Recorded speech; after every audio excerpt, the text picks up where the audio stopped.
तत्सवितुर्वरेण्यं भर्गो देवस्य धीमहि धियो यो नः प्रचोदयात्. Now rub your palms, touch your eyes, then open your eyes.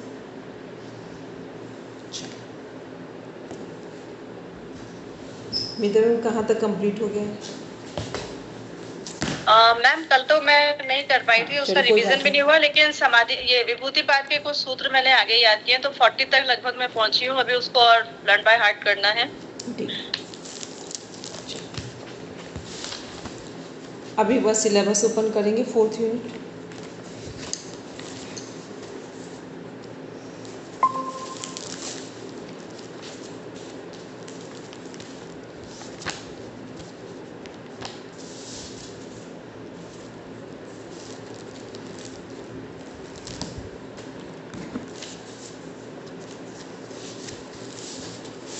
इसमें हम लोग ने देखा था, ये सुन पाए थे मित्र? अपर्णा मैम पूजा ने तो क्लास अटेंड की थी और लोगों ने भी कर ली थी. क्या मैम? जो कल का रिकॉर्डिंग थी. मैं अभी पूरी नहीं देख पाई हूँ. अच्छा ठीक है, उसको पूरा सुन लेंगे. तो उसमें कुछ चीज़ें जो हम लोगों ने मन, बुद्धि, चित्त और अहंकार है, इसको अलग अलग डिफाइन किया है. ठीक है, तो उसको पूरा देख लेंगे. जो चित्त का के 4 फोल्डर्स हैं अंतःचतुष्टय, कि चित्त के अंदर, चित्त एक पूरा प्लेटफॉर्म है और चित्त के अंदर मन, बुद्धि, चित्त, अहंकार का अपना पर्टिकुलर रोल क्या है. ठीक है, चलिए फिर इसी में हम लोग देख रहे थे लगभग कल वाले इसमें पूरे हो गए ये सारी चीज़ें इसमें. ठीक है, हाँ बोलेंगे मित्र? मैम अंतःकरण चतुष्टय का इसमें कौन सा सूत्र होगा योग दर्शन में? इसमें कहीं नहीं है कोई सूत्र पर्टिकुलर, कुछ भी नहीं है. ठीक है, क्योंकि मन, बुद्धि, चित्त और अहंकार, अहंकार को अलग से ऐड कर दिया गया अस्मिता से. ठीक है, बुद्धि दृश्य हो गई, प्रकृति हो गई, बुद्धि प्रकृति में आ गई. ठीक है, मन चित्त में आ गया, मन चित्त से कनेक्टेड है. ठीक है, तो मन चित्त से हो गया, बुद्धि हो गई, दृश्य हो गई या प्रकृति हो गई, अहंकार अस्मिता हो गया. ठीक है, अब सब मिलकर क्या बने? अंतःकरण चतुष्टय बने. तो इसको एक एग्जाम्पल हमने कर लिया था कि जैसे हम लोग आप दिल्ली में रह रहे हैं या हम यूपी में रह रहे हैं, तो यदि कोई हम लोगों के लिए इंडिकेट करे कि हम लोग भारत में रहते हैं तो भी सही है, और कोई हमें बोले कि हम यूपी में रहते हैं और आपको बोले दिल्ली में रहते हैं तो भी सही है, क्योंकि दिल्ली क्या है? भारत के अंदर आ रहा है, इंडिया के अंदर आ रहा है. तो ऐसे ही चित्त क्या है? चित्त अपने आप में एक कंप्लीट प्लेटफॉर्म है.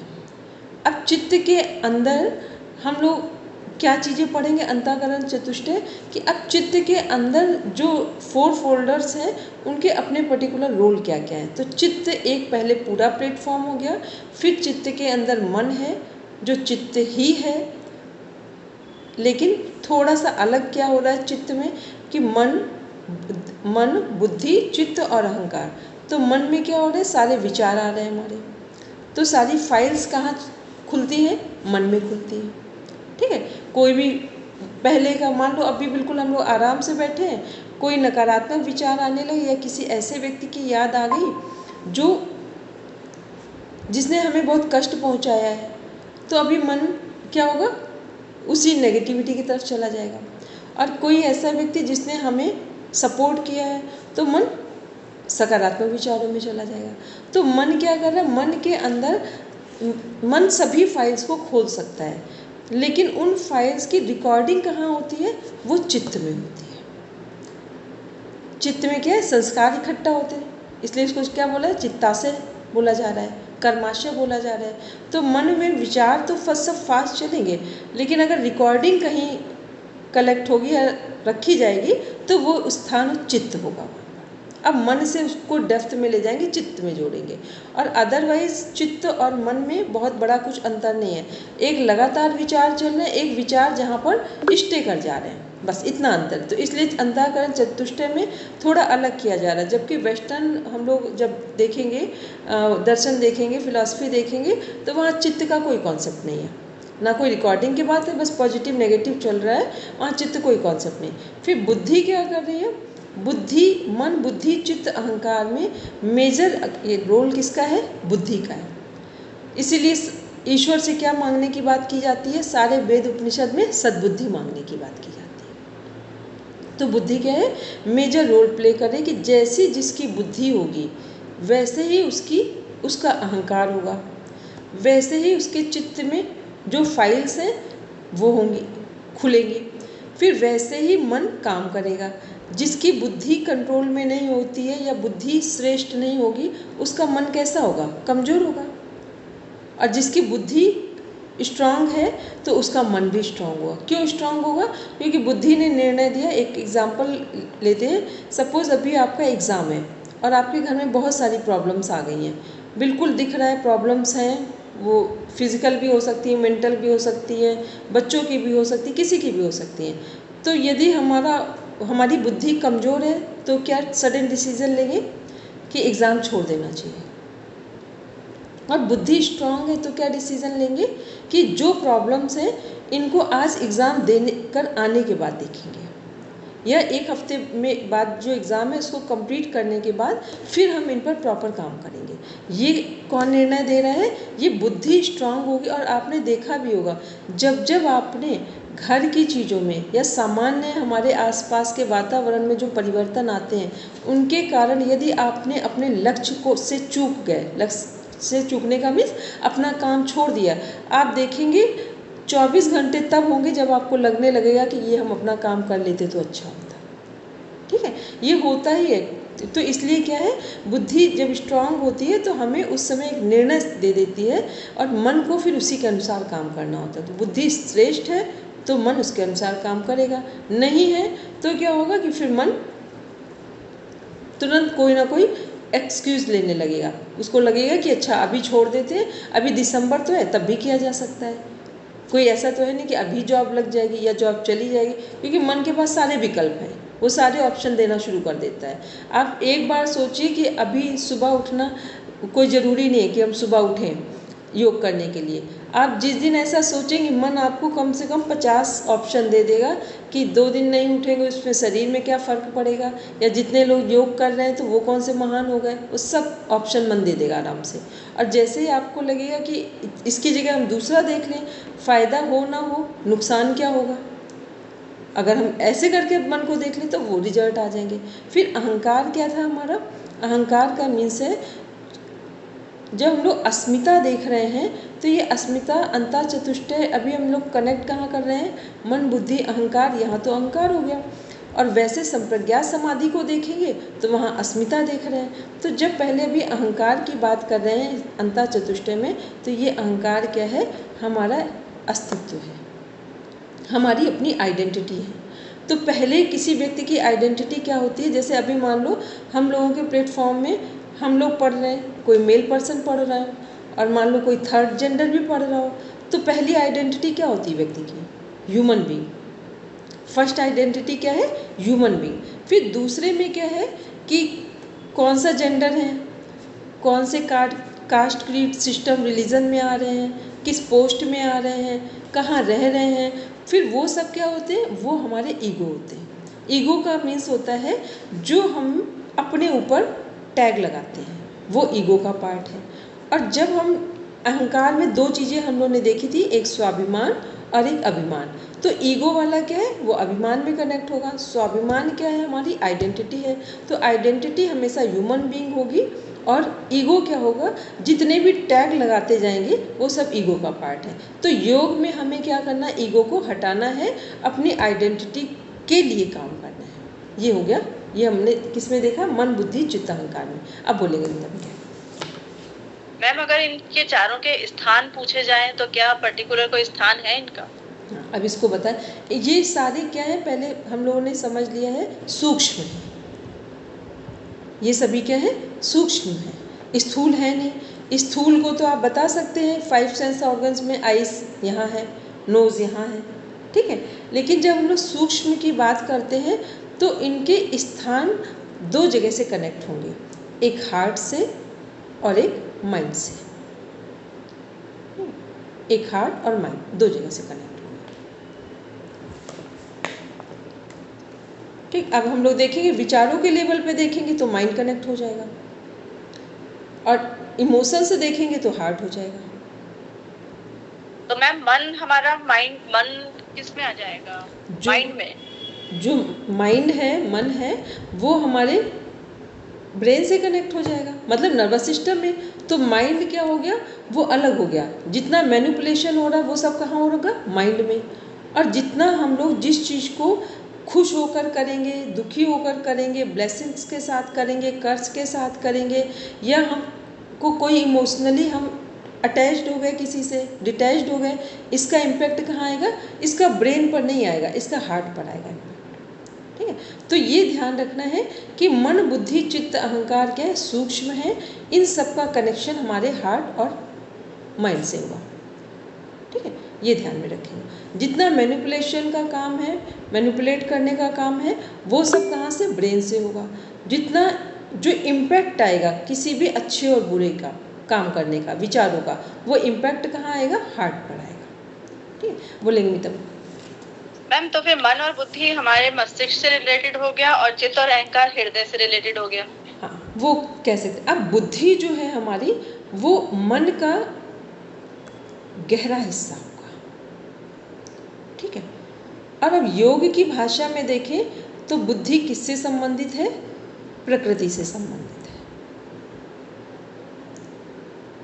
ये तो क्लियर है ना। मन, बुद्धि, चित्त, केवल अहंकार किससे संबंधित है, हमारे आत्मा से संबंधित है। और मन, बुद्धि, चित्त किससे संबंधित है, सब हमारी प्रकृति से संबंधित है। ठीक है, तो अहंकार जब तक टैग लग रहा है तब तक तो ये सब हो गया प्रकृति में। अब जब अपनी आइडेंटिटी में आएंगे तो ये किससे संबंधित हो जाएगा, पुरुष से संबंधित हो जाएगा।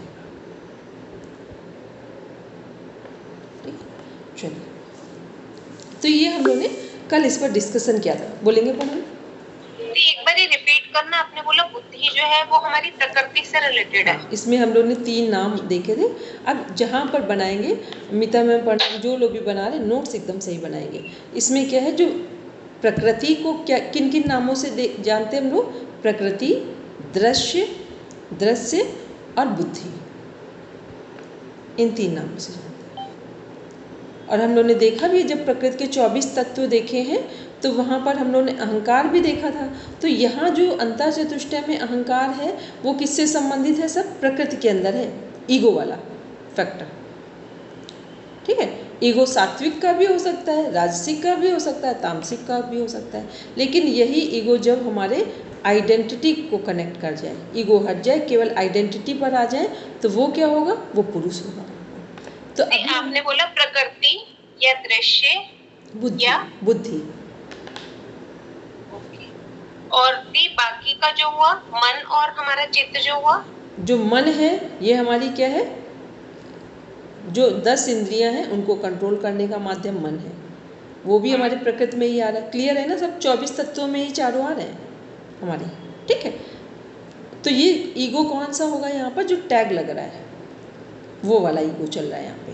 तो ये सारी चीज़ें हमने, अंतःचतुष्टय किसका कॉन्सेप्ट है, प्रकृति का है, चित्त का है।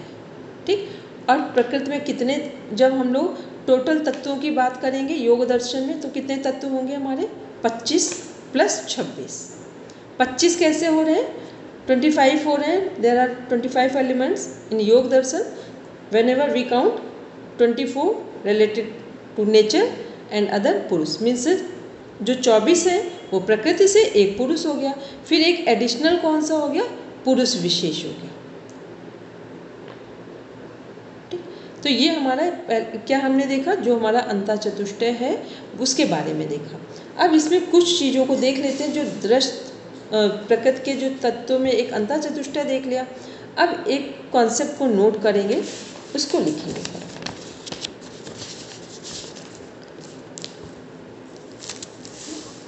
और ईगो क्या है हमारा, जैसे मान लो कि आइडेंटिटी है कि हम ह्यूमन बीइंग हैं। ईगो क्या है कि अपर्णा मैम बैंक में काम करते हैं, मीता मैम टीचर है, हेमलता मैम पार्लियामेंट में है। तो ये क्या हो गया, ये ईगो में जा रहा है। ईगो का मतलब जब हम कोई टैग लगा रहे हैं तो वो सब हमारा ईगो में कनेक्ट हो रहा है। तो जितनी चीज़ें प्रकृति में हमें बार बार प्रभावित करती हैं वो सब, मान लो कि जो कुछ हमें ये जॉब मिली या हम किस जगह पर जन्म लिया, हमने किस कास्ट सिस्टम से कनेक्टेड है, तो ये सब यहाँ पर हुआ है। यहाँ आकर मान लो अभी हम लोगों के घर में एक मुस्लिम बच्चा आ जाए, एक क्रिश्चियन बच्चा आ जाए, उसे भी हम अपने जैसा बना लेंगे, या हम उनके यहाँ चले जाए तो इसका मतलब जो प्रकृति के जो 24 तत्व हैं या जो अंतर चतुष्टय की बात कर रहे हैं चित्त में, ये सब कुछ वर्ल्डली लाइफ में चल रहा है। मीन्स जो दिख रहा है वहाँ ये सब चीज़ें कनेक्टेड है। फिर अब हम लोग देखते हैं, जब प्रकृति के बाद पुरुष को देखते हैं और फिर पुरुष विशेष को देख रहे हैं, तो यहाँ पर प्रकृति में 3 चीज़ें समझ ली, प्रकृति, चित्त और दृश्य।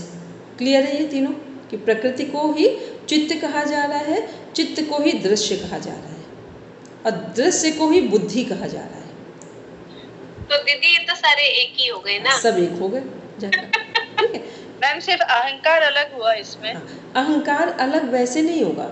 अभी अहंकार प्रकृति के जितने टैग लगेंगे, मान लो हमने कहा मीता मैम भटनागर है, अपर्णा मैम गुप्ता है, हम द्विवेदी हैं, तो ये ईगो ही तो लग रहा है यहाँ पर, ये अहंकार ही तो जा रहा है। अब आपने कहा कि दिव्या है, ये स्पिरिचुअल फुली स्पिरिचुअल लाइफ जी रही है, तो ये सात्विक अहंकार में हो गए, ठीक है। हम राजसिक अहंकार में हो गए, किसी को हमने तामसिक अहंकार में, तो ये सब टैग ही तो लग रहे हैं आपके भी।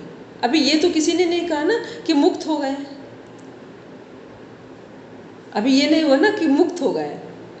एक्चुअली हम अहंकार शब्द को या ईगो शब्द को एक नेगेटिव एस्पेक्ट में लेते हैं। हाँ, तो नेगेटिव टैग वाला नेगेटिव हो गया।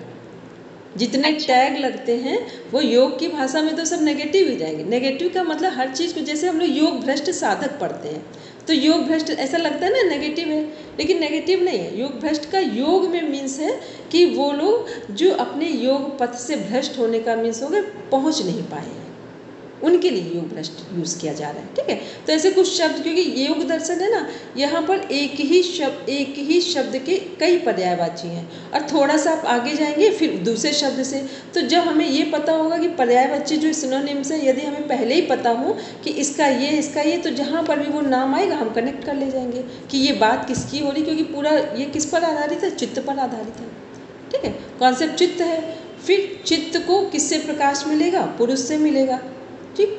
अब देखते हैं इसमें कुछ नाम देखते हैं, दृष्टा, दृश्य, इन दोनों को एक बार देख लेते हैं, लिख लेंगे यहाँ पर। उसको कल वाला मीता में ध्यान से पढ़ देंगे, क्योंकि इसमें हमने बुद्धि को बहुत प्रॉपर डिफाइन किया है कि बुद्धि यदि सही है तो उसके 5 एस्पेक्ट कौन कौन से हो सकते हैं, तो उसको प्रॉपर देख लेंगे।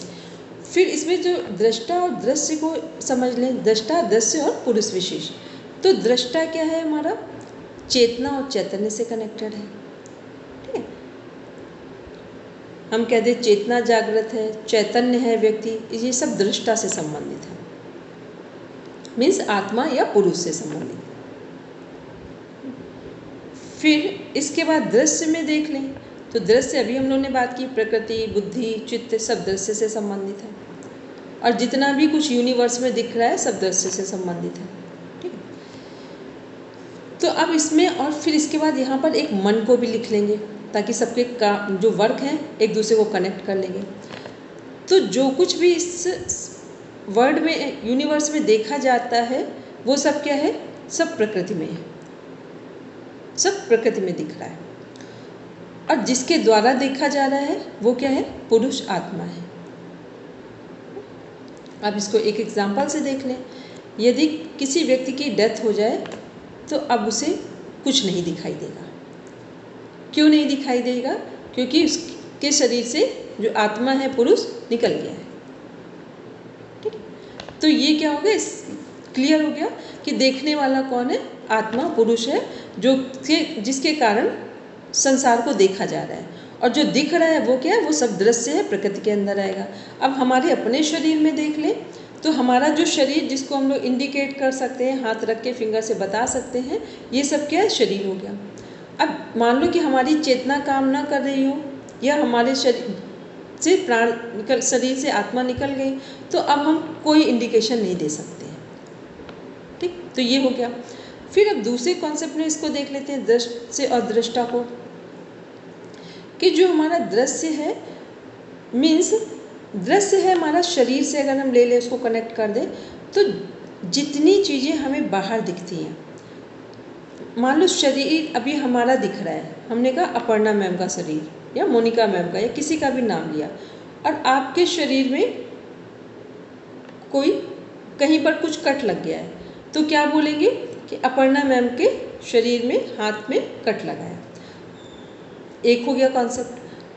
मतलब जब हम दृश्य के संबंध में बात करेंगे तो जितने भी उससे जो क्वालिटी, अभी हम कहें कि अपर्णा मैम गुप्ता है, बाई कास्ट गुप्ता है, तो ये क्या हो गया, तो एक अपर्णा मैम हो गई, या ये बोले कि अपर्णा मैम एक फीमेल है, या ये बोले कि एक ह्यूमन बीइंग है।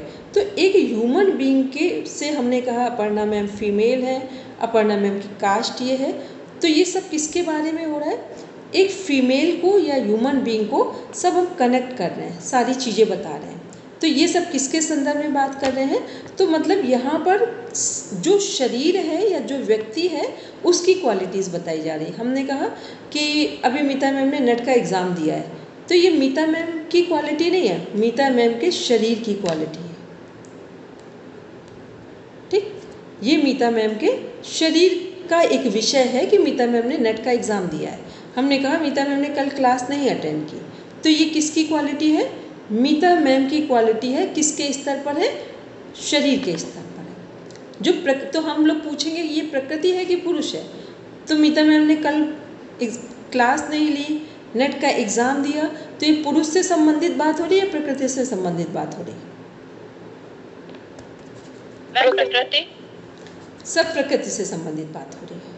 ठीक है, क्योंकि जब किसी जो दिखने वाली चीज़ें हैं उससे संबंधित कुछ भी विषय उठेगा तो वो सब प्रकृति में बात हो रही है। ठीक, हाँ बोलेंगे पढ़ने में, फिर आते दूसरे कॉन्सेप्ट में। ठीक है, चलिए फिर देखते हैं इसमें आगे। तो ये हो गया दृश्य के संबंध में, प्रकृति के संबंध में, बुद्धि चित्त के संबंध में। अब दूसरे कॉन्सेप्ट में देखते हैं पुरुष के संबंध में। पुरुष में क्या है, चेतनता है, चैतन्यता है। तो वहाँ अब इसमें एक हम लोग ने वो पढ़ी है डेफिनेशन, जो कि हमारे श्रीमद् भगवद गीता के 6 चैप्टर में 23 नंबर पे है। सुख वो दुख की डेफिनेशन है संयोग और वियोग, कि दुख का जो संयोग और वियोग है इससे मुक्त होना ही योग है, ये है वहाँ पर। तो ये क्या है कि जितने भी हमारे दुख होते हैं वो हमेशा मन में होते हैं। इसको लिखें, मन की क्वालिटी में लिखेंगे, जितने भी दुख होते हैं वो सब हमारे मन में होते हैं, और जितने भी दर्द होते हैं वो सब हमारे शरीर में होते हैं।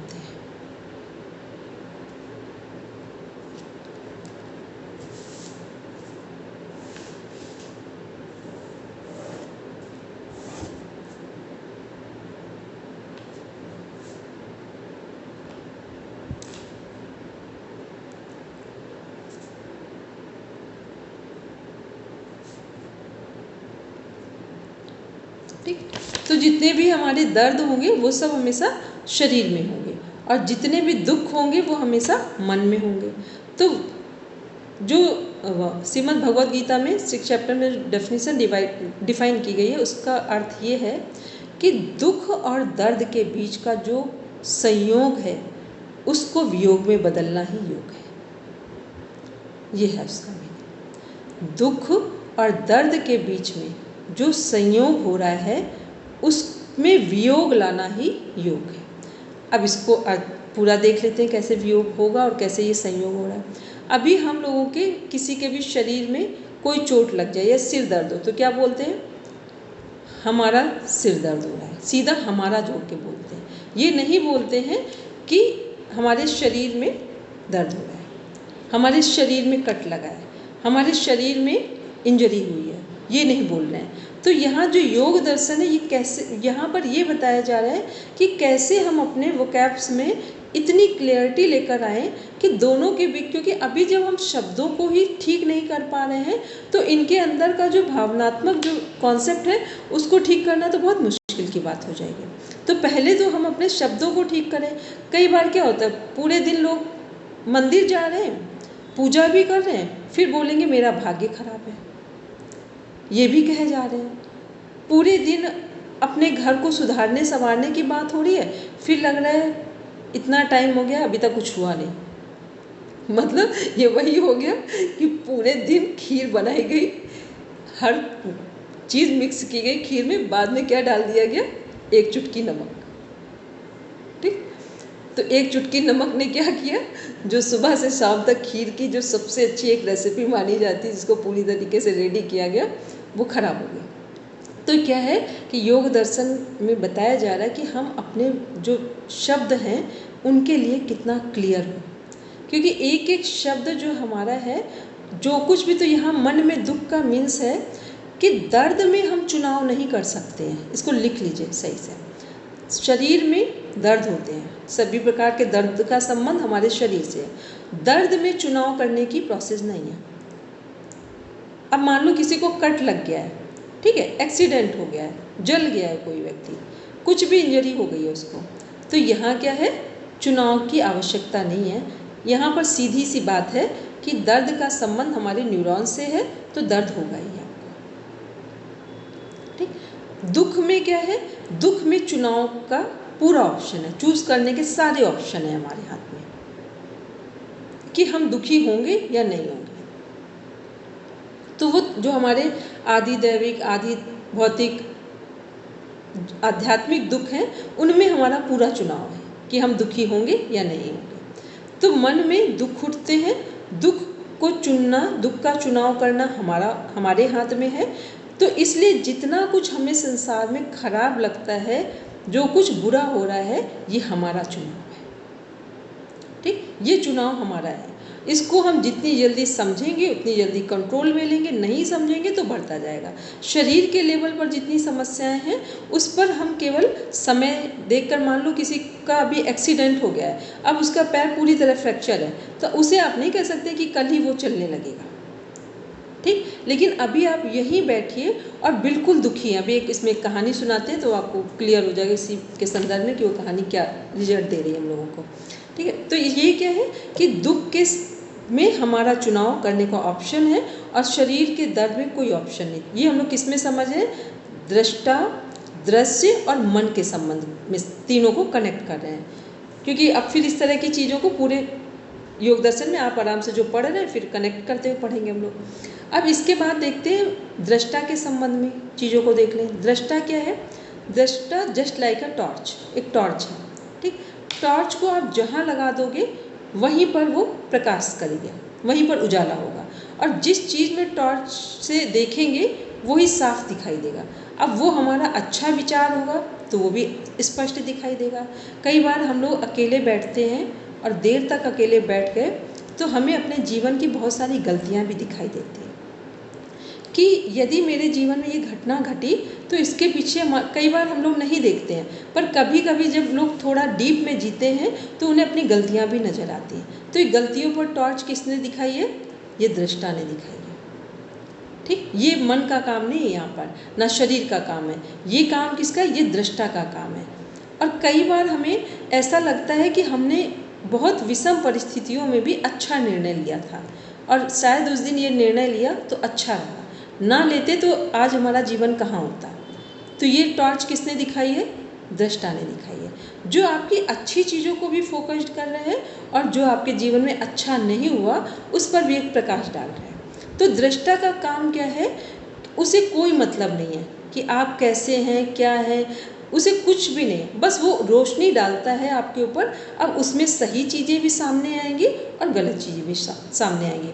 अब इसको एक एग्जाम्पल से देख लें दृष्टा के संदर्भ में, और ऐसे कोई एग्जाम्पल हुआ, क्योंकि जब भी कुछ पढ़ेंगे ये सबको बोल रहे हैं, क्योंकि अब आप जिस जगह पढ़ रहे हैं विदाउट एग्जाम्पल तो कुछ नहीं पढ़ेंगे, क्योंकि जो चीज़ें बतानी हो बस एक एग्जाम्पल के साथ इंडिकेट कर देंगे। तो इसका एग्जाम्पल ये है दृष्टा का, जैसे सूर्य सुबह उग रहा है, ठीक है, सूरज की रोशनी अगर हम लोग श्रीमद् भगवद गीता की बुक रख दें या भगवान की मूर्ति पर रोशनी पड़े तो वो एकदम स्पष्ट दिखाई देगी। और लेकिन वही रोशनी नाली पर पड़ जाए, गंदी नाली पर पड़ जाए या कहीं बहुत गंदगी वहाँ पड़ जाए, तो क्या आपको लगता है सूर्य की रोशनी पर में इससे कुछ फ़र्क पड़ेगा कि मंदिर पर पड़ी है रोशनी या गंदगी पर पड़ी है? कोई फ़र्क नहीं पड़ेगा। बस वैसे ही दृष्टा की रोशनी हमारे अच्छी चीज़ों पर पड़े या बुरी चीज़ों पर, वो केवल हमें रोशनी में क्लियर करता है कि स्पष्ट हम देख पाएँ कि कहाँ हम गलत हैं, कहाँ हम सही हैं। उसका कोई ये मतलब नहीं है कि हमें कुछ क्लैरिफिकेशन देना है, बस एक प्रकाश में हमें दिखाता है कि हम देख लें अपनी चीज़ों को। ये काम है दृष्टा का। ठीक, तीनों के काम समझ में आगे क्या है? पहला हमने देखा दृश्य क्या है, तो जितने भी दर्द हैं वो सब किससे कनेक्टेड होंगे? शरीर से कनेक्टेड होंगे या जो दिख रही हैं यूनिवर्स में चीज़ें उससे कनेक्टेड होंगे। अब एक एग्जांपल लें, सपोज करके एक टेबल है या चेयर है, उसका एक साइड का जो वो है क्या बोलते हैं, एक साइड का उसका जो वो है सपोर्टर है वो टूट जाए। अब उसको 3 साइड से वो सपोर्ट ले रही है चेयर, तो आप क्या कहेंगे? पूरी चेयर टूट गई है? बोलेंगे चेयर का एक साइड का सपोर्टर टूट गया, यही तो बोलेंगे हम लोग, ठीक है। लेकिन पूरी चेयर नहीं टूटी। बस ऐसे ही हम लोगों का शरीर है, जहाँ चोट लगेगी तो हमें क्या बोलना है कि शरीर के इस भाग में चोट लगी है, इस पार्ट में चोट लगी है बॉडी के। ये नहीं बोलेंगे कि पूरा शरीर टूट गया है। अभी हम लोग क्या बोलते हैं? पूरा पूरा बोलते हैं, ठीक है। कुछ भी हुआ तो पूरा शरीर उसमें कनेक्ट होता है, और शरीर नहीं कनेक्ट होता है, मन और आत्मा सब कनेक्ट होते हैं उसी में जाकर। तो दी ये अज्ञानता की वजह से हुआ ना, जो हम ये डिफरेंस नहीं कर पाते कि शरीर हमसे अलग है, ठीक। तो ये हमें और दृश्य जो हम देख रहे हैं, चाहे वो आंखों से देख रहे हैं या कानों से सुन रहे हैं, वो सब दृश्य हो गया, प्रकृति हो गया। और जो दृष्टा हो गया जिसके द्वारा देख रहे हैं, यानी आपने जैसे बताया कि अगर हमारे उंगली में चोट लगी तो हम कहते हैं हमारे चोट लग गई। हम अपने शरीर को अलग नहीं कर पाते, हम कहते हैं ये हमारे को हो गया, ठीक है। जबकि जो हम वाली बात है वो आत्मा या दृष्टा है ना। तो ये जो भी कुछ हम नहीं फर्क देख पा रहे हैं वो अज्ञानता की वजह से देख पा रहे हैं। तो इसमें क्या करना, अपने घर में कहीं पर भी हम लोग देखें घर का माहौल ठीक नहीं है तो ये नहीं कहेंगे कि हमारा ठीक नहीं है, ये बोलेंगे कि इस व्यक्ति में ये ठीक नहीं है, ठीक है, या परिस्थिति ऐसी हाँ, है। मतलब जो भी है क्लियर होना चाहिए। परिस्थिति भी नहीं बोले, परिस्थिति में भी क्या, ठीक है। हम लोगों को यूनिवर्सिटी में एक टेक्निक है इसमें साइकोलॉजी में, उसका मीन्स है कि आपसे पूछा जाएगा आप क्या बनना चाहते हो। आपने बोला कि हम जो भी आपने बताया बनना, फिर पूछा जाता क्यों बनना चाहते हो, फिर पूछा अच्छा क्यों हो गया, फिर कैसे बनोगे, फिर किस लिए बनोगे, कब बनोगे, कहाँ के लिए बनोगे। तो उसमें ये क्लियर किया जाता है कि पहले आप इतना स्पष्ट तो हो जाएं कि आपको जो चाहिए वो किस लिए चाहिए। अभी हम सब लोगों को यदि कोई नीड होगी तो हम लोग एकदम से लगेगा ऐसा हो जाए, पर हम लोग कभी उसको ये नहीं समझ पाते कि इसके ऐसा होने से हमें क्या मिलेगा। इसीलिए ओवरऑल ईश्वर से क्या मांगा जाता है? सद्बुद्धि मांगी जाती है, क्योंकि सद्बुद्धि में सब आ गए। कहा जाता है कि जब आपको लगे कुछ समझ में ना आए तो सीधी इसे एक बात कहनी है कि हमें सद्बुद्धि मिले। तो सद्बुद्धि में क्या होगा कि अब सद्बुद्धि की बात है तो सद्बुद्धि में सब आ गया हमारा। तो उसमें क्या हुआ, सद्बुद्धि का मीन्स क्या हुआ कि प्रकृति को, शरीर को अलग समझेंगे, मन को अलग समझेंगे, आत्मा को अलग समझेंगे। ये सब सद्बुद्धि वाला अलग अलग मांगे, या तो इतने स्पष्ट हो, क्लियर हो, तब तो अलग अलग डिमांड करें। यदि इतने स्पष्ट नहीं है तो फिर हम सिंपल सा एक ओवरऑल कॉन्सेप्ट मांगे। जैसे मान लो कुछ नहीं मांगे तो हम मुक्त हो जाए, मतलब कुछ ऐसा तो हो जो ओवरऑल। अभी हो क्या रहा है, सबसे अधिक हमारे जीवन में किसका प्रभाव पड़ता है? मन में उठने वाले विचारों का। आपको पता है, थोड़ी देर अभी आप यहाँ बैठ जाइए और ऐसा सोचिए कि मेरे घर की चीज़ें अच्छी नहीं हैं, आप देखेंगे विदिन हाफ एन आवर में आपको अपने घर की हर सुंदर चीज़ खराब लगने लगेगी। और आप थोड़ी देर बैठिए और एक बार सोचिए, ज़रा बाहर से घूम कर आइए, लोगों की स्थिति को देख कर आइए, और फिर एक बार ऑब्जर्व करिए डीप में, तो और मन से किया आपने, तो आपको लगेगा ईश्वर ने आपको क्या नहीं दिया है। ठीक, लेकिन ये सब होता तब है जब हम थोड़ा स्पष्ट जीते हैं, तब होगा, ईमानदारी से जीते हैं तब होगा, और जब जीवन में कुछ मनुष्य होने के लिए तैयारी करते हैं तब होगा। नहीं तो केवल शिकायतों से भरा होगा जीवन। तो मन क्या है, मन आपको 5 मिनट में पूरा ज़मीन के अंदर कर देगा और 5 मिनट में हवा में उड़ा देगा। तो ये क्या है, तो हमें इसलिए बुद्धि की ज़रूरत है कि हम अपने मन को कितना कंट्रोल में रखें, कि कहाँ किसकी कितनी आवश्यकता है। कोई भी चीज़ लगे कि घर में खराब है, क्योंकि हम एक एक चीज़ को जब बोलते हैं ना, अपने जीवन में मैं बड़ा डीप में एक एक प्रयोग करके देखा। आप अभी सोच लें कि हमारे अपने इस व्यक्ति में ये कमी है, एक कमी देखें और आप रुके ना, तो आप देखेंगे आपको अपने ही व्यक्ति में सारी कमियां नज़र आ जाएंगी। जबकि आप, और फिर ये ध्यान नहीं आ रहा है कि हम जिसके साथ 20 साल 25 साल इतना टाइम गुजार चुके हैं, यदि कमी होती तो क्या इतने दिन हम किसी बगल वाले व्यक्ति के साथ रह सकते हैं? यदि वहाँ नहीं रह सकते हैं, इसका मतलब जिसके साथ रहें कोई भी कारण हो, पर उतनी कमियां नहीं होंगी यहाँ पर। ठीक है, तो ऐसे ही हमें अपनी चीज़ों को जब सुधारना हो, तो उसके मान लो एक हमारे घर के बच्चे हों या अदर कोई मेंबर हो, उसमें पहले क्लियर कर लो कि इसका ये क्वालिटी है, इसकी ये क्वालिटी है, इसकी ये क्वालिटी है। अब ध्यान से देखिए कि अब क्या चीज़ें सही नहीं है, तब तो सुधार निश्चित है। और आपने अगर ओवरऑल देख लिया सबको, तो ओवरऑल में या तो लगेगा कि हमारे बच्चे दुनिया के सर्वश्रेष्ठ बच्चे हैं, तो भी पतन हो जाएगा। ठीक है, पतन निश्चित है। और या फिर होगा कि हमारे बच्चों से खराब कोई नहीं है, तो भी पतन होगा। तो ये क्या है, हमारा जीवन इसके लिए नहीं, हमारा जीवन इसके लिए है कि हम स्पष्ट देख पाएँ। यदि हमारे बच्चे में 10 में से एक क्वालिटी भी है, तो ये तो समझे कि एक क्वालिटी है, इसका मतलब इसके अंदर सुधार की गुंजाइश है। ठीक, तो ये क्या है, ये हमारे माइंड का क्लैरिफिकेशन होना चाहिए। और मान लो थोड़ी देर कुछ खराब भी लगा, तो फटाफट पानी पियो, थोड़ी देर टहलो, कुछ अच्छा सुन लो और उस बात से हट जाओ कि अब इस बात पर हम थोड़ी देर बाद डिस्कशन करेंगे। आप देखेंगे फिर कुछ ना कुछ आपको आइडियाज़ आएंगे, फिर अपनी चीज़ को हम सुधारेंगे जाकर। वो चाहे कोई फ्रेंड सर्कल हो, वहाँ पर भी यही देखें, हर जगह। तो ये क्या है, हमने क्या देखा कि हमारा जो शरीर है, शरीर में सारे दर्द कनेक्टेड होते हैं, उस पर हमारा कोई ऑप्शन नहीं है, क्योंकि उसका संबंध बॉडी में कुछ भी प्रॉब्लम्स आएंगे, संबंध किससे है, न्यूरॉन से है, हमारे नर्वस सिस्टम से है। क्योंकि हमारे 5 सेंस ऑर्गन्स क्या करेंगे, मैसेज देंगे। पिन चुभा है तो स्पाइन ने मैसेज दिया हमारे ब्रेन को, नर्वस सिस्टम को, तो वहाँ क्या हुआ, मैसेज आ गया कि पिन चुभ गया, तो अब हाथ अलग कर लो। तो अब आप ये नहीं कह सकते कि इसका दर्द नहीं होगा, तो यहाँ ऑप्शन नहीं है। लेकिन मन में दुख कब हो रहे हैं, जब हमारा नज़रिया खराब होगा चीज़ों को देखने का, तो मन के दुख पर हमारा नियंत्रण हो सकता है। ठीक है, फिर जो दृष्टा है वो क्या कर रहा है, दृष्टा का काम है किसी से पार्शियलिटी नहीं कर रहा है, वो हर चीज़ को स्पष्ट करके दिखा रहा है। अब हम लोग ने यदि प्योरिटी से जिएंगे तब तो हम लोग ये चीज़ समझ पाएंगे, प्योरिटी से नहीं जिएंगे तो फिर दृष्टा हर बार इंडिकेट तो करेगा, लेकिन हम उसकी बातों को इग्नोर कर देंगे।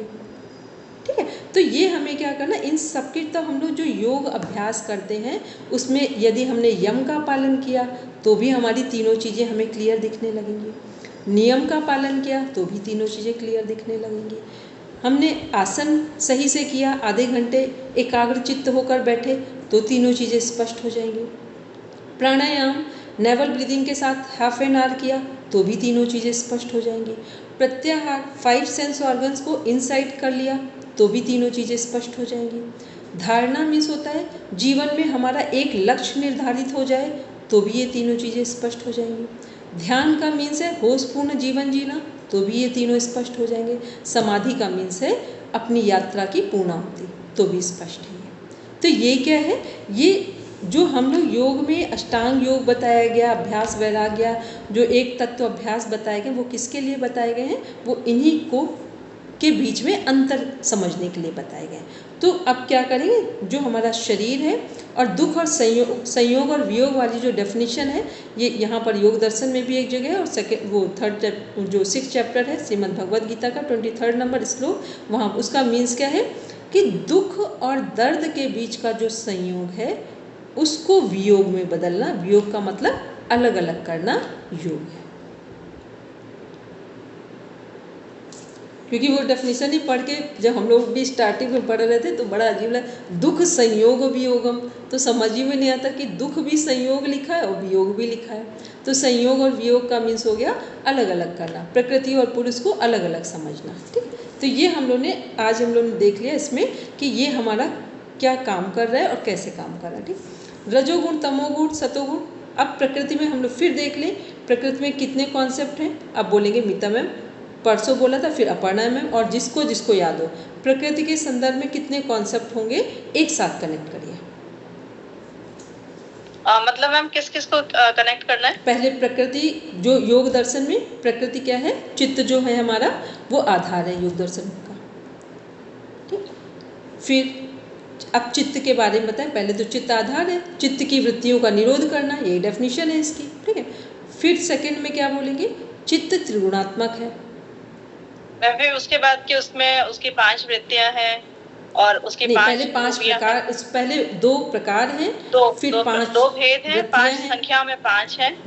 और फिर इसकी 5 अवस्थाएं हैं और ये त्रिगुणात्मक है और इसकी साम्यावस्था को प्रकृति कहते हैं। ठीक है, और फिर इसी में अभी हम लोग ने पढ़ा चित्त में अंतःचतुष्टय को भी चित्त के अंदर ही पढ़ा हमने। फिर चित्त को किन किन नामों से जाना जाता है, तो चित्त के नाम अभी हम लोगों ने देखे।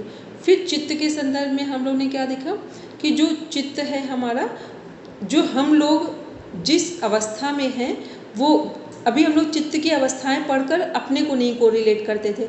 इस बार हम लोग ने क्या कोरिलेट किया है कि चित्त की अवस्थाओं से हम चूज कर सकते हैं कि हम कहाँ पर हैं, और हम जहाँ हैं वहाँ से ये चूज करेंगे कि हमें जो 3 साधक के स्तर हैं, प्रथम कोटि के साधक, मध्यम और निम्न कोटि के साधक, तो हमें किस साधना की जरूरत है। तो निम्न वाले हैं, अगर मूढ़ और क्षिप्तावस्था में है तो यम से पूरा अष्टांग योग, फिर विक्षिप्ता में है क्रिया योग, एकाग्र अवस्था में है तो हमारा अभ्यास वैराग्य और ईश्वर प्रणिधान, और निरुद्धा अवस्था में हम प्राप्ति की ओर आ गए, तो वहाँ पर इसका कोई कॉन्सेप्ट नहीं है। तो ये हम लोग क्या, हम लोग ने समझा चित्त के साथ। फिर चित्त को, जो चित्त है यहाँ पर, चित्त जो है पुरुष और प्रकृति, इनको अलग अलग करने की बात की गई है। फिर यही चित्त में जो हमारे प्रकृति है, इसी के 24 तत्व हैं यहाँ पर। ठीक है, फिर जो चित्त हमारा कैसा है, त्रिगुणात्मक है। तो जो त्रिगुणातीत हमारा चित्त है, यदि ये कैवल्य को प्राप्त कर लेगा तो क्या हो जाएगा, गुणातीत हो जाएगा। त्रिगुणातीत जो चित्त है, कैवल्य को प्राप्त करने पर ये क्या हो जाएगा, गुणातीत में आ जाएगा। ठीक है, अब जो चित्त है इसका कार्य क्या क्या है वो बोलेंगे एक बार। हम लोग ने पढ़ा था प्रकृति के कार्य क्या क्या है हमारे। मैम, चित्त का कार्य है कि जो उनको जो संकल्प है उनका कर्माशय चित्ताशय कहलाता है, और इसको जो हमारे भी अच्छे बुरे विचार हैं उनका जो भी प्रभाव पड़ता है उनको एकत्र करके संस्कार के रूप में संग्रहित रखता है चित्त। ठीक है, और दूसरा क्या है, चित्त बोले या प्रकृति बोले, प्रकृति का मुख्य कार्य क्या है, पुरुष को भोग प्रदान करना और फिर अपवर्ग प्रदान करना। ठीक, प्रकृति का मुख्य कार्य क्या है, चित्त बोले या प्रकृति बोले, पहले पुरुष को भोग प्रदान करना, मीन्स एक व्यक्ति को संसार की सभी चीज़ों से अवगत कराना। ठीक, फिर उसके बाद अपवर्ग का मीन्स मोक्ष प्रदान करना। तो ये कैसे होगा, जिसको हम अक्सर बोलते हैं कि जो व्यक्ति संसार का सदुपयोग करेगा, या जिस व्यक्ति को संसार का सदुपयोग करना आ गया, वही व्यक्ति योग या मोक्ष का अधिकारी बनेगा। सपोज करके आपको लग रहा है कि हमें अपने घर में बहुत सारी समस्याएं देखी और फिर हमें लगा कि हम ये टैकल नहीं कर पा रहे हैं, तो हम इसको छोड़ते हैं, अब हम दूसरा रास्ता अपनाते हैं। तो आप ये समझ लेना, फिर आप योग में भी यही करेंगे जाकर। ठीक, तो जो हमें जहाँ जो मिला है, जिस भी परिस्थिति में मिला है, ये सब हमारे मन के विचारों का, संस्कारों का रिजल्ट है। तो यदि हमें लगता है कि अब हमें योग का जीवन चाहिए, तो पहले हम यही एक शांति और सहजता का वातावरण बना लें। यदि हमने शांति और सहजता का वातावरण बना लिया तो क्या होगा कि जैसे एक पेड़ में फल लगा हुआ है, कच्चा आम लगा हुआ है, तो जब वो कच्चा होता है तब उसे हमको एक फोर्स लगा के तोड़ने की आवश्यकता होती है, और जब वो पक जाता है तो वो अपने आप से गिर जाता है। तो जैसे ही हम संसार का सदुपयोग कर लेते हैं तो क्या होगा, हम अपने आप मोक्ष और योग को प्राप्त हो जाएंगे या उस रास्ते में आ जाएंगे। और जब तक हम ये सोच रहे हैं कि अपने घर की समस्याओं को, अपने ऑफिस की समस्याओं को, अपने शरीर की, अपने मन की समस्याओं से भागने का प्रयास करेंगे या उनसे बचने का प्रयास करेंगे, हमें कुछ नहीं मिलेगा। ना तो संसार हाथ लगेगा और ना अध्यात्म हाथ लगेगा। तो पूरे यूनिवर्स का टोटल रेशियो ले लें तो 80% लोग किसका हिस्सा है? भीड़ का हिस्सा है, जिन्हें कुछ नहीं पता है। जो जिधर भीड़ जा रही है बस उधर ही वो जा रहे हैं। आज कह दो शिव जी की पूजा करनी, शिव जी में, कल कह दो कि विष्णु जी की पूजा से ये होगा तो कल सब उसी मंदिर में दिखाई दे, शिव जी का मंदिर आज खाली हो जाएगा। ठीक है, कल विष्णु जी की मंदिर की पूजा छोड़ दो, अगर बाहर एक कोई व्यक्ति आ जाए, झूठ भी आ जाए, या कोई डॉगी भी बैठ जाए और कोई दूसरा बता दे कि इनकी पूजा करने से सब मिल जाएगा, तो आप देखेंगे विष्णु जी की पूजा से लोग वहाँ पहुँच जाएंगे घर में। ठीक, मैम जैसे वो मूर्तियों को दूध पिलाने का चलन जब शुरू हुआ तो सारे मंदिर पहुँच गए थे। हाँ, है। और लोग इसलिए नहीं जाते, ये आप हमेशा ध्यान रखना। केवल मतलब बहुत गिने चुने लोग जो 5% की बात कर रहे हैं, उनकी बात छोड़कर बाकी हर व्यक्ति बस ये कहने जा रहा है कि हमारा ये काम हो जाए। कोई व्यक्ति ये कहने ही नहीं जा रहा है कि अब हमें सद्बुद्धि मिले, हमारे मन को की शांति बढ़े। और जबकि रियलिटी क्या है कि सबसे पहले कुछ मांगे तो सद्बुद्धि, शांति, सहजता। जहाँ ये सारी चीज़ें होंगी वहाँ वातावरण ऑटोमेटिक अच्छा हो जाएगा। और जब ये चीज़ें अच्छी नहीं होंगी तो आप चाहे जितना मांगिए, आज हम घर के लिए ये मांगे तो घर की दीवारें, क्या हमने घर मांग लिया तो घर भी तो एक दिन टूटेगा, नहीं टूटेगा तो उसको रिपेयर तो कराना ही पड़ेगा। तो ऐसे आप क्या क्या मांगो, इससे अच्छा बड़ी चीज़ें मांगो जिसके अंदर छोटी सब आ जाए उसके अंदर। ठीक है, चलिए बोलेंगे पढ़ना हम क्या कह रहे हैं। हम इसको ये भी तो कह सकते हैं कि हम मांगे क्यों, प्रभु को तो मानते हैं, वो अंतर्यामी है। नहीं, ये तो अब उनको नहीं पता कि हमें क्या चाहिए। प्रभु को कुछ नहीं पता है, ये आप साफ समझ लीजिए। आपके जो शब्द हैं, जो विचार हैं, वो जितने स्पष्ट होंगे आपको अपनी स्पष्ट बात रखनी पड़ेगी। कुछ लोग कैसे मांगते हैं कि सब प्रभु जी आपका है, फिर मनी मन दिन भर परेशान हो रहे हैं। ठीक है, इसलिए स्पष्ट होना बहुत आवश्यक है। पहले हमारी जो नीड है उसको हम पूरा करेंगे। ठीक है, तो पहले हमारी जो आवश्यकता है पहले हम उससे तो पूरा कर लें। अभी हम बार बार कहें हमें मोक्ष चाहिए, हम अपने घर को ठीक नहीं कर पा रहे, तो पहले सद्बुद्धि मांगे, अपने घर को सही चला लें। तो स्पष्टता हमारी प्राणायाम से आएगी या अष्टांग योग के जो यम सबसे नियम और पहले सब जो चीजें? तरीका है हम सब सामान्य लोगों के लिए, वो प्राणायाम से बेटर कुछ नहीं, क्योंकि सब कुछ में हमारे विचार चलते हैं और हम विचारों के प्रवाह में बह जाते हैं। ठीक है, कई बार आप अच्छे विचार करेंगे तो अच्छे विचार में ही 3 घंटे चले जाएंगे।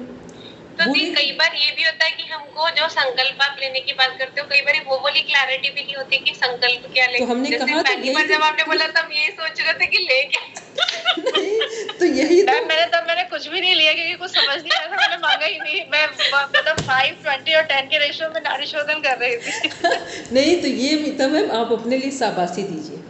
ठीक, ये अगर विचार आया तो अपने लिए शाबाशी दीजिए। क्यों दीजिए? क्योंकि जब कभी ऐसा हो कि हमें स्पष्ट कुछ नज़र ना आए तो उस समय पर फिर हम जो कर रहे हैं वो काम कर लें, फिर हम कुछ ना वहाँ करें। तो ये भी क्या है, इसका मतलब है कि हम जीवन के प्रति थोड़े जागृत हो गए हैं कि हमें नहीं क्लियर हो रहा तो हम रुक गए वहाँ पर कि हम अभी कुछ नहीं, जब हमें क्लियर हो जाएगा तब हम बोलेंगे। इसका ये नहीं कि जैसे कुछ लोगों को होता है ना कि भोजन करना है, भूख लगी नहीं करनी तो भोजन मिल रहा तो खा ही लेना, चाहे वो नुकसान करे चाहे फ़ायदा करे। ठीक है, तो ये ध्यान रखो, फ्री का भी भोजन है तो भी अगर हमें नुकसान करे तो हमें नहीं खाना है। तो ये आपने अच्छा किया कि नहीं याद आया तो आपने फिर नहीं किया उसको। इसमें क्या है ना, जब आप शांत बैठेंगे, इसलिए एक दिन में जब सुबह आधे घंटे का समय होता है वो किस लिए है कि जहाँ केवल आप अपने से कनेक्ट होइए, वहाँ पर किसी को नहीं रखिए। तब जब, अच्छा ये बताइए, जब हम अपने प्रति इतने अलर्ट नहीं हैं कि हमें कौन सा संकल्प लेना चाहिए, तो हम कैसे डिसाइड कर लेंगे कि हम अपने बच्चों को जो बता रहे हैं वो सही होगा, है ना? बिल्कुल सही से समझ में आ रही बात। ऐसे मैम पहले तो हम खुद ही अज्ञानी हैं, बच्चों को क्या ही ज्ञान देंगे। तो इसलिए कहा कि जब हम अपने से इतना स्पष्ट नहीं है, हम तो देखते रहते हैं ना बहुत सारे। अभी अरे पास में एक लोग हैं, वो जब पूरे टाइम अपने बच्चों को, हम सुनते बच्चे छोटे छोटे से पूरे टाइम बच्चों को एक लूज़ वर्ड्स यूज़ करते हैं पूरे टाइम। एक दिन क्या हुआ कि अब कई बार वो बोलते हैं, एक दिन कुछ उन्होंने बोला तो बच्चे 4 साल का है, उसने पलट के कहा आप पागल हो। तो उन्होंने उसकी बहुत पिटाई की और उन्होंने बार बार इस चीज़ को उसको रियलाइज़ कराया कि आपने हमें पागल बोला। एक बात हमने तो सोचा कि इनका बच्चा लगता है भगवान की तरफ से गिफ्ट आया है। वो एक दिन में अगर 50 बार 50 टाइम्स पागल सुन रहा है वर्ड, तो उसने एक बार ही तो बोला, तो उसमें उसने गलत क्या बोला है। हमें इतना ही होश नहीं है कि हम पूरे दिन, और हम क्या सोच रहे हैं, हम बड़े हैं, बच्चा छोटा है, सीख तो हम ही से रहा है, वो गया कहाँ है सीखने। तो ये क्या है कि पहले हम खुद में इतना स्पष्ट हों कि हमें क्या चाहिए। आप देख लीजिए, जितना जितना आप अपने जीवन में स्पष्ट होते हैं उतना आपका वातावरण स्पष्ट होता जाता है, और जितना जितना आप कंफ्यूज होते हैं उतना आपको लगेगा कि हम घर के लिए ये कर रहे हैं, ये कर रहे हैं, सब लगेगा, लेकिन वो कर रहे हैं पर किसी में स्पष्टता है ही नहीं। तो जब हमारे पास कोई फीडबैक आएगा तो वो स्पष्ट नहीं आएगा। तो प्राणायाम में क्या है, पहले हम स्पष्ट हो जाएं, क्लियर हो जाएं कि हमें क्या चाहिए, क्या करना है। तो फिर जब हम इतना क्लैरिटी के साथ जीवन जिएंगे तो उसका रिजल्ट क्या आएगा कि जब हम अपने घर में किसी को हम प्रेम से उसकी अच्छाइयों को काउंट करते हुए उसका कोई ट्रिगर जो नेगेटिव पॉइंट है उसको पॉजिटिविटी के साथ दिखाएंगे, तो वो हमारी बात को समझेगा और धीरे धीरे समझेगा। क्योंकि जितना हम अपने आप में स्पष्ट हैं उतना ही वो हमारी बात का उस पर प्रभाव पड़ेगा। तो इससे क्या होगा, जब हमारे मन में ये समझ आ जाएगी तो हमें अपने घर की समस्या थोड़ी कम लगेंगी। नहीं तो क्या होगा कि हर दिन हमें लगेगा बड़ी समस्या, कोई समस्या नहीं। और ओवरऑल सब समझ के रखिए, हम यहाँ एक ड्रामा करने आए हैं, तो ड्रामा में जितना अच्छा मेरा पार्ट हो सकता है उतना हम प्ले करके जाएंगे। और वो पार्ट कब प्ले करेंगे, जब हमें पता हो हमें कौन सा रोल मिला है, बस इसी को रोल प्ले करेंगे। तो ये चीज़ें क्या होंगी, ये हमारे घर को, हमारे जीवन को जहाँ हम हैं वहीं से योग के लिए तैयार कर देंगे। ठीक है, तो ये हम लोग ने आज देखा पूरा दृष्टा, दृश्य, जितने कॉन्सेप्ट थे। हाँ, अब इसमें एक और उसको कंप्लीट करते हैं। जब हम लोग ने कल मिता में हम पढ़ा चुके हैं, बस एक बार रिवीजन में ले लेते हैं। जो हमारी समाधि के 4 प्रकार थे, जिसमें हमारी स्थूल समाधि, विचार समाधि जो थी, विकल्प और विचार, फिर उसके बाद थी आनंद और अस्मिता। तो जब आनंद की बात करें तो विचार समाधि में जो निर्विचार समाधि थी वो उसका रिजल्ट क्या था, निर्विचार समाधि से अध्यात्म प्रसाद मिला। अध्यात्म प्रसाद हमारा क्या है, ऋतंभरा प्रज्ञा या विवेक ख्याति। तो इसका मीन्स हो गया कि विवेक ख्याति का मीन्स विवेक ज्ञान हो गया। विवेक से हमें क्या मिलता है, वैराग्य आता है जीवन में। वैराग्य किससे आता है, जीवन में एक स्पष्टता आती है कि हमारे जीवन में सुनिश्चित क्या है और अनसर्टेन क्या है, अनिश्चित क्या है। तो अनिश्चित क्या है, पूरा संसार अनिश्चित है, केवल हमारी मृत्यु निश्चित है। तो जब हमें अपनी मृत्यु ध्यान में रहेगी तो हम केवल अपना कर्म सुधार कर करेंगे। ठीक, ये किससे आया, विवेक से वैराग्य। तो निर्विचार समाधि से ऋतंभरा प्रज्ञा, विवेक से वैराग्य मिला। फिर ये सब कहाँ हो रहा है, ये समाधि किसके अंदर है, संप्रज्ञात के अंदर है। तो जब हमारे जीवन में वैराग्य आ जाए, विवेक से वैराग्य आया, तो हमारे जीवन का लक्ष्य निश्चित हो गया, निर्धारित हो गया, तो हमें आनंद की प्राप्ति, ये वो वाला आनंद है यहाँ पर। ठीक, फिर आनंद की प्राप्ति होगी।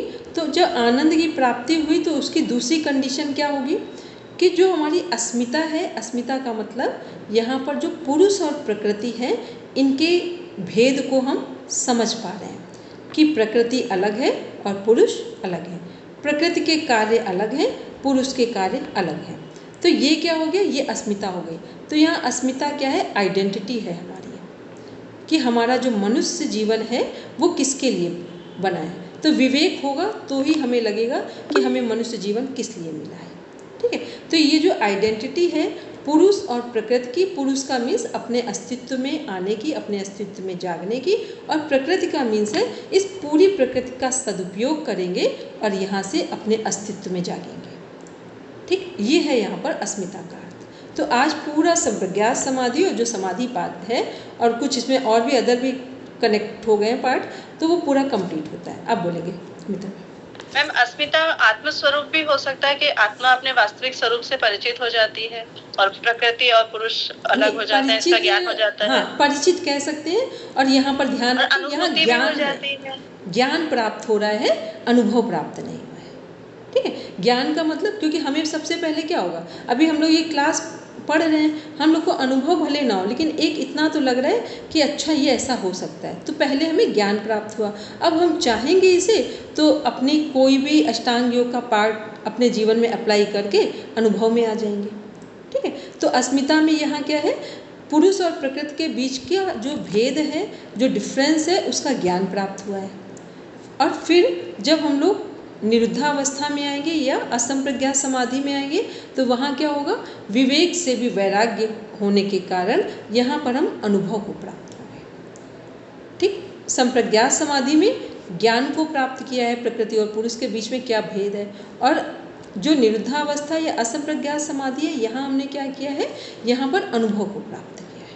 बस इन सबके बीच में ये अंतर। तो ये अब हम लोग पढ़ेंगे, जो सूत्र के साथ पढ़ रहे हैं वैसे पढ़ेंगे। फिर हम लोग जब बुक को स्टार्ट करेंगे तो अभी कल कुछ और चीज़ें भी हम उठाएंगे। अभी हम क्या करें, जितने इसके बेसिक कॉन्सेप्ट्स हैं बस हम वो उठा रहे हैं, और जो लोग भी इसके नोट्स बना रहे हैं वो प्रॉपर नोट्स बनाकर हमें सेंड कर देंगे।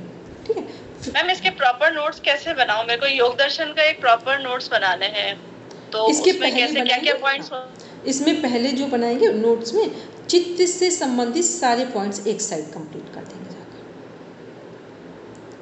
ठीक है, आप पहले ये वाला कंप्लीट करके हमें दीजिए, फिर हम आपको बिल्कुल सही से बता देंगे कैसे इसके नोट्स बनाए जाते हैं। ठीक है, ताकि पूरा स्टार्टिंग से लेकर लास्ट तक हम एक साथ कनेक्ट कर पाएँ। जैसे मान लो चित्त को समझाएं, तो चित्त हमारा स्टार्टिंग से लास्ट तक कनेक्टेड हो गया, इंटरकनेक्टेड हो गया।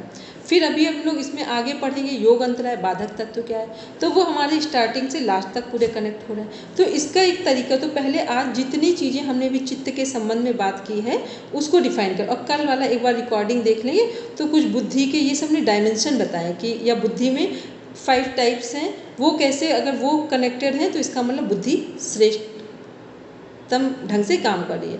मन में क्या चीज़ें कनेक्ट होंगी कि मन ठीक से काम कर रहा है। तो वो सारे पॉइंट्स को एक बार सुन लेंगे और फिर टू द पॉइंट नोट्स बनाएं, और एक बार हमें सेंड कर देंगे, जहाँ जहाँ हमको जो नीड होगी वो हम बताएं, और उसके बाद कैसे कनेक्ट करना वो आगे बता देंगे।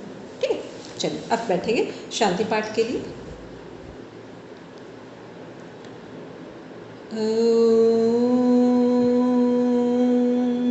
शांति शांति शांति, सर्वारिष्ठ सुशांतिर्भवतु।